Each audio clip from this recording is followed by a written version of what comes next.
Okay, let's unpack this. Welcome, and thank you for joining us on this deep dive. Today, we have a really fun source for you. We really do. It is a great one. It is a charming script from a show called Human Watching. But here's the twist. The hosts are actually pets. Which is just such a fun concept. Right. So our guides today are Max. He is an energetic 30-kilo golden dog. And Luna. She is a very calm gray cat with a bit of a sarcastic streak. Definitely sarcastic. Yeah. So our mission today is to explore their funny observations. Specifically, the strange double standards in everyday human behavior. It is a fantastic way to look at our own lives. I mean, seeing our habits through the eyes of our pets really shows how funny our daily routines can be. Exactly. So, for example, Max and Luna do not understand technology at all. How do they interpret the hours we spend staring at our phones? To them, the phone is just a small glowing box. Max observes his human waking up and, immediately staring at this box. Right, the glowing box. She eats breakfast with it, and strangely enough, she even takes it into the bathroom. They watch us laugh at the box or get angry at it. Which must look completely absurd to an animal. Oh, absolutely crazy. And that brings up a funny double standard with how we speak. They notice humans use a very high, squeaky baby voice for pets. We say things like, "Ooh, is a good kitty." Right. But the second that glowing box rings, the human's voice drops instantly. It is a total switch. Suddenly they say, "Hello, yes, this is adult human," sounding very serious and mature. To a dog or cat, that sudden change in tone must be incredibly confusing. It really shows how we perform different identities based on the situation. We spend so much energy on those different faces. We really do.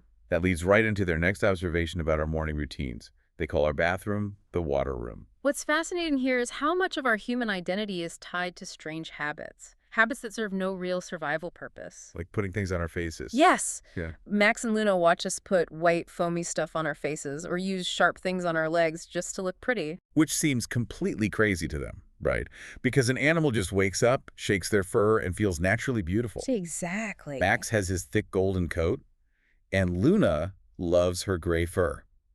They cannot understand why humans do all this difficult grooming work in the water room, only to put on the same boring black and gray clothes every single day. We really are boring like that. It highlights our human need to constantly control our appearance. So we spend all this time grooming, and maybe it is for the next thing they notice. Our obsession with taking pictures. Here's where it gets really interesting. Max and Luna think humans act like the paparazzi. It is a perfect comparison. A human will take 50 pictures in 1 minute. Just telling the pet to sit and look at the camera over and over. Luna points out that her human takes 20 photos of her just sleeping and then shows the phone to other people so they can all say, "Aw." They even print huge photos and hang them on the living room wall. Yes, massive photos. Max's owner carries him around until her back hurts, calling him her baby, even though he is a heavy 30-kilo dog. Why do they think we do all of this?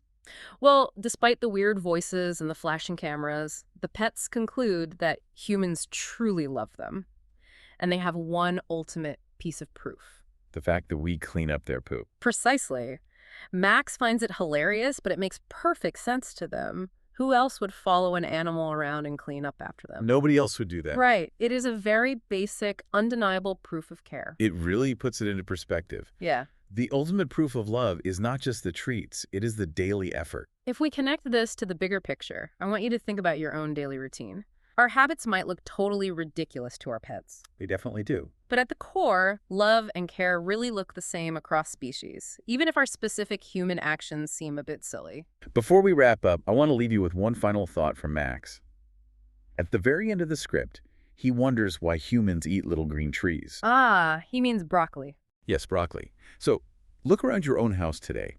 What other completely normal human foods or objects must look like absolute alien nonsense through the eyes of an animal? It is a great question to ask. Keep that in mind the next time you stare at your glowing box.